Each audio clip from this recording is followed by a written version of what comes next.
Do you remember the last time you went to a clothing store to buy a pair of jeans or a shirt, a salwar kameez set or a sari? From all the thousands of clothes on display, you had to find the one that fit your needs exactly. The right size, right style, right color, and right price. But come to think of it, it wasn't all that difficult, was it? That's because the stores are divided into sections with different types of apparel in different locations, sorted conveniently by size or style into racks and hangers. The same thing happens in Java, but instead of types of clothing, it deals with types of data. Data categorization is a very important aspect of every computer language. There are various types of data: whole numbers, fractions, decimals, characters, text, etc. All these need to be stored in different ways so that they can be identified and their associated operations performed swiftly and accurately. Java stores data in categories called data types. In this session, you will learn about these categories and how to work with them. Broadly, there are two data types in Java: primitive and reference. Primitive data types are inbuilt in Java. They can be grouped into four categories: numeric integral, fractional, character, and Boolean.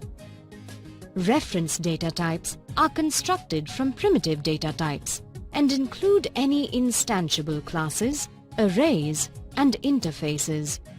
Let us look at the four categories of primitive data types in greater detail. Numeric integral primitive data types are used to store numeric values that are whole numbers only.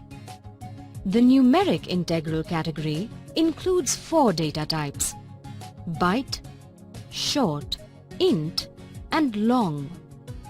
Java does not support unsigned data types, as these include positive numbers only.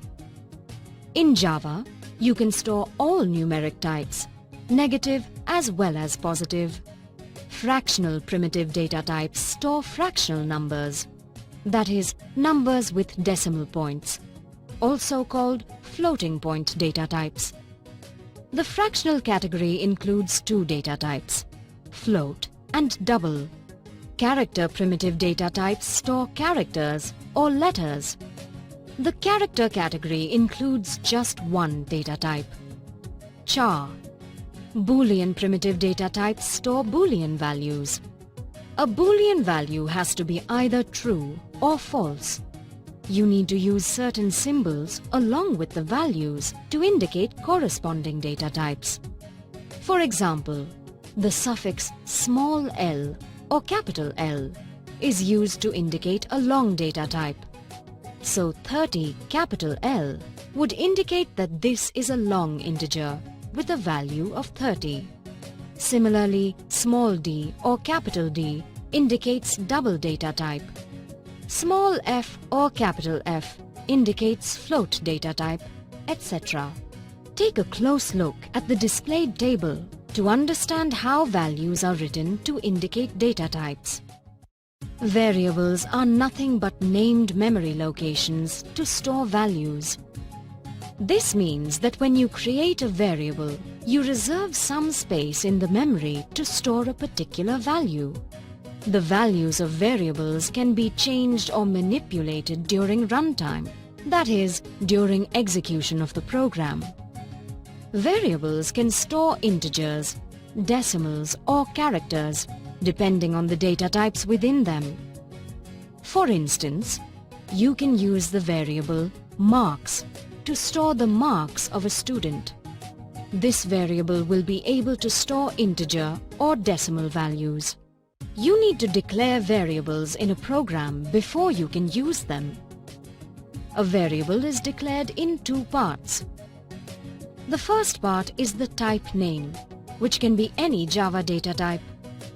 The second part is your preferred name for the variable, followed by a semicolon. Let's look at some examples of variable declarations. To create a variable called total of the data type int, we need to write int total followed by a semicolon to declare the variable.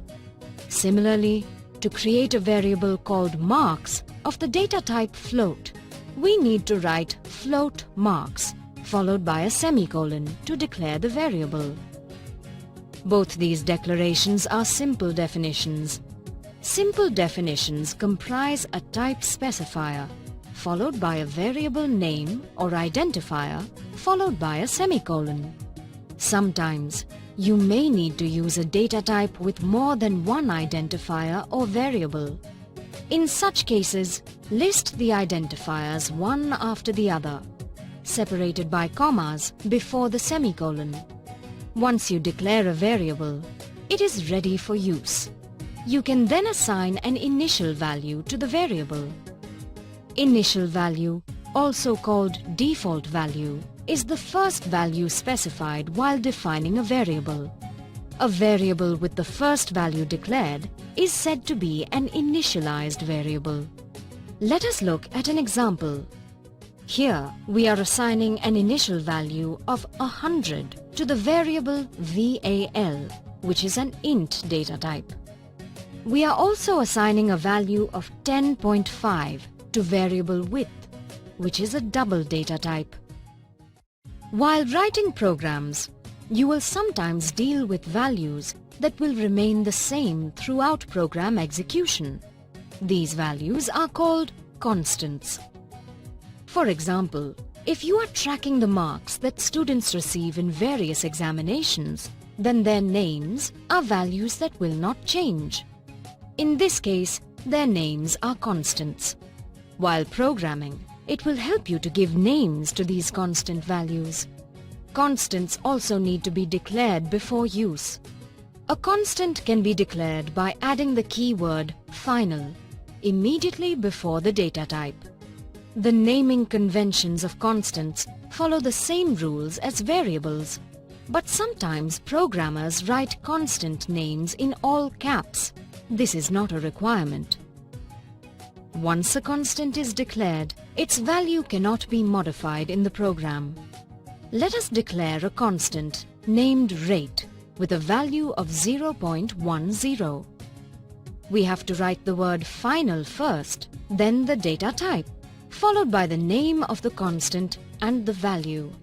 The keyword final will tell the compiler that the value will not change and cannot be modified.